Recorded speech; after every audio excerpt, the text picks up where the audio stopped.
Hey guys, it's Charge TCG again here with another video. Today we're going to talk about generics. This is going to be a little bit more of a rambling video, but yeah, we're talking about generics. So what do I mean by generics? So what I mean by generics are cards that need no specific requirements to do something, you know? Cards that just work without needing an engine or anything like that. That's what I mean by generic, and how to go about balancing generic cards in card games. So, when you're making a generic card, your generic card, there's something that you just cannot do with your generic cards. Your generic cards cannot be, I don't want to say good, but they cannot be overpowering. They can't be super good, and I don't know how to explain it.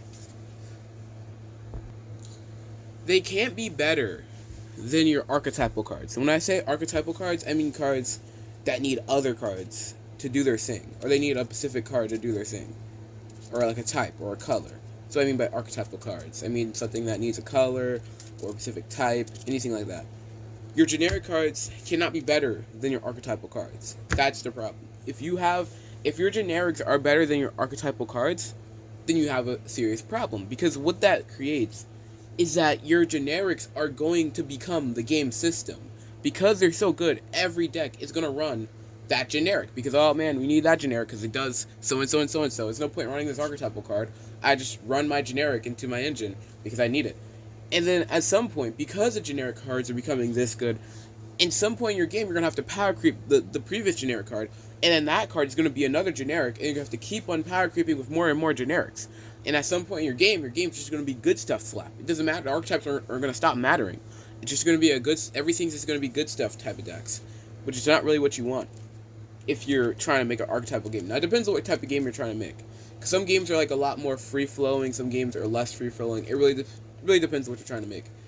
But I'm just talking about the average card game. You don't want that, because then it means everything feels boring. Every matchup feels, stale, and like, oh, well, we know he's going to play that one generic, and that's basically what Yu-Gi-Oh! Is. Because Yu-Gi-Oh! Created hand traps, and hand traps are, most of the powerful hand traps are generic.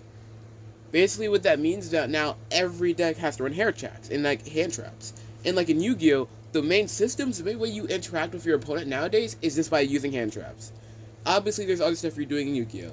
But for the most part, in most meta competitive decks, it's just hand traps, and it's just who can out hand trap the other person. And there's a lot more stuff to it, but that's basically what it comes down to. And that's not what you want for your card game. So you have to be very careful when you make generics, and that's like how you have to make them. So like what I suggest when you're making a card game, you want to make your generics first, because your generics should be your baseline. They should be your card baseline. So like your first couple of cards should be generics. I'm going to give you guys some examples of healthy generics that I've made, at least in my game. First card I'm going to show is a Special Blast. Just does 2 damage. It's a nice generic card you can slap into your deck. Does 2 damage. It's nice. It's good. That's healthy for the game. It does 2 damage. It's nice. It's not too good. It's not too bad. But I need to have something that's more powerful than Special Blast to make it a good generic without being good. Because if most cards do 1 damage and Special Blast does 2 damage, well, that means everybody's going to run Special Blast. Which is not like I don't want you to run Special Blast, but there needs to be better things than Special Blast, so Special Blast doesn't become a meta card. So I may want to add Fireball. Fireball does 3 damage, but you need to have a fire type. So this is a generic, this is Archetypal. So the Archetypal can do more damage, but this can do less damage.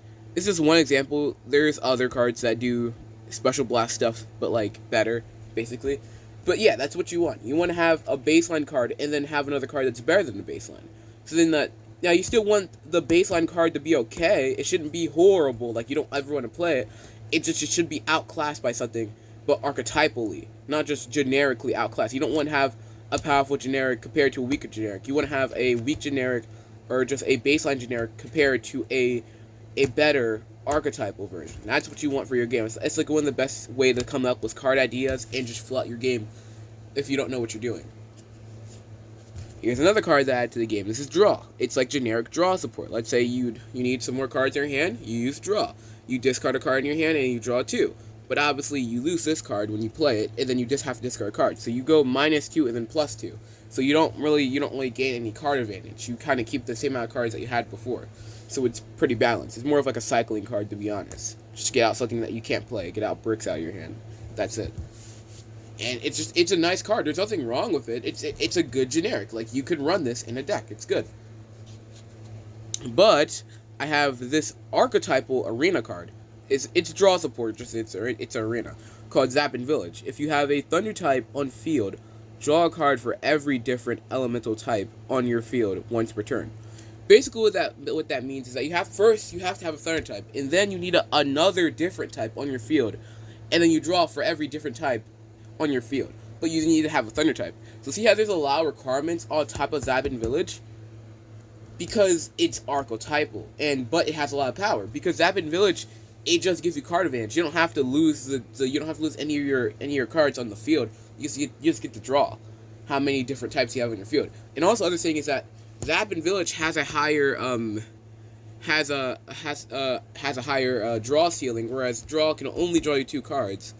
Zappin' Village can draw you a insane amount of cards. It could draw you like up to at least 3 cards per turn. That's like +3 card advantage, and probably more if you make a deck that really likes Zappin' Village. And that's just how it is. And also, the other thing about Zappin' Village is that Zappin' Village stays on field because it's an arena, so you get a draw every turn. So this is obviously better than this. Just that this needs setup. You need to have setup on your field, and your opponent can interrupt this because they can kill something on your field, and then now this effect doesn't work. And then this is also good. It just has less things it can do. It's more of a cycler. It's quick and easy, whereas this takes time, but it lasts longer. So it really depends on how you want to balance the game. So that's another example of how generics compare to archetypal cards. Another generic card is Block. Block just switches one of your fighters to guard mode, which basically protects them for that turn, and then they don't take that damage. That's what Block does. It's just a nice generic way to protect your cards. I actually don't have another card for Block just yet in the game, but it's just a good card. It's a good card that does good stuff. It's just not broken. It's nice. You get a way to stop. You basically just stop an attack. That's what Block does, basically. In simple terms. There's some things you can do with Block, but it's just a generic card that you could just run in any deck and doesn't break the game. You just stop an attack, and that's it. You only get one, and that's it. That's all it does. It's very simple. It's nice, but it's simple. Then you could have generics that support cards, or that like support decks, and like give decks like that fiber between their that cards, like the meat between it's like the lettuce between the meat and the sandwich for the deck, basically. This is like the lettuce, where like it helps support the deck when it's slowing down. So this is backup. When your enemy breaks one of your fighter's guard modes, play a fighter from your hand. Now this is completely fair because your opponent has to break one of your fighter's guard modes. You can't control when this card comes out, but then you get to play that card. You get to play a fighter card in your hand. The only problem with backup is that it requires a lot of you. First, you need to have a card in guard mode. First, you need to have backup set on the field, and then you also need a fighter in your hand, which can sometimes be hard to have because sometimes you just don't have fighters in your hand at the time. So backup, you need a lot of good timing to make it work. But when it does work, it works really well. And it's just a nice generic to run in your deck, and it can help you support you if your deck's a little bit slower, or if your deck's a little bricky and you just need to have like an extra fighter on field. It can be nice. It also can help you get a rank 2 because that doesn't take up your play for that turn because it plays during your enemy's turn. So this is a nice support, give you some more fighter cards on your field. Not broken. This is double play. When your enemy has 2 or more fighters than you, play 2 fighters this turn instead of 1. So it's a nice card to allow you to catch up to your opponent. But your opponent has to be ahead of you for you to be able to play this. So it's only a catch-up card. This card's only to help you catch up. So, yeah. So the other way you can make generics, you can make generics that have trade-offs. That's another way. If they have a trade-off for the effect, then they'll be good because you still have to pay something to make them happen. Whereas archetypal cards, they may not have to pay stuff because they just the payment is just a type, So it just depends on how everything works. And that's how I personally think you should go about designing generics in your card games, because it just keeps the game fresh and unique. And even the generics that aren't that good can sometimes be really powerful depending on the situation. They're just more situational. And having situational generics are good because that means they're just not good in every situation, in every deck, but they can be good in certain situations, you know? Because you can't just have a card that's just good in every situation and can be played in every deck. That just you don't want that. That's not fun, you know? You want situational cards. You don't want two situational cards, but you want some situational cards in your game. And this is how I go about, doing generics. If this doesn't rock with you, if you don't really like, how I go about designing generics, that's fine.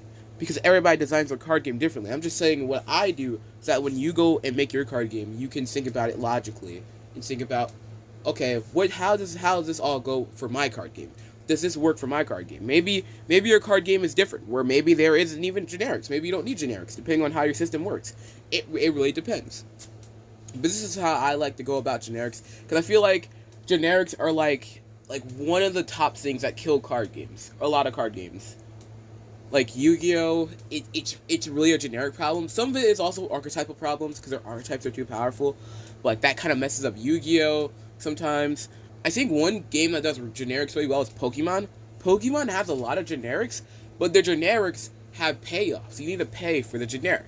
So a lot of their generics are very fair, because every deck has access to it, and because of that, it's just fair. Pokemon does it really well. I don't know how to really explain it. I would just watch some Pokemon videos if you want to see how they do it. But yeah, Pokemon does their generics very well. Where like most of their generics or most of their powerful generics have trade-offs, or they have weaker abilities or not abilities, weaker effects on their generic cards that can be used, that can have stronger effects. So they have different, effect levels of their generics, and how that balances the game. Pokemon does their generics very well, where even though they have powerful generics, all the powerful generics are trade-offs. So it still keeps the game fair without it just being like, oh, let me just slap in this Ultra Ball in my deck. Well, Ultra Ball you still have to pay for, because you have to drop a card for Ultra Ball. I think you have to discard 2 cards and then you can Ultra Ball. So there's definitely like some costs for running Ultra Ball. Yes, you can run in any deck, but you're still gonna have to pay the cost. It doesn't matter. So it keeps the game balanced, like I said already. But yeah, that was my ramble about generics in card games. Yeah, just wanted to tell you guys about that. All right, charge out.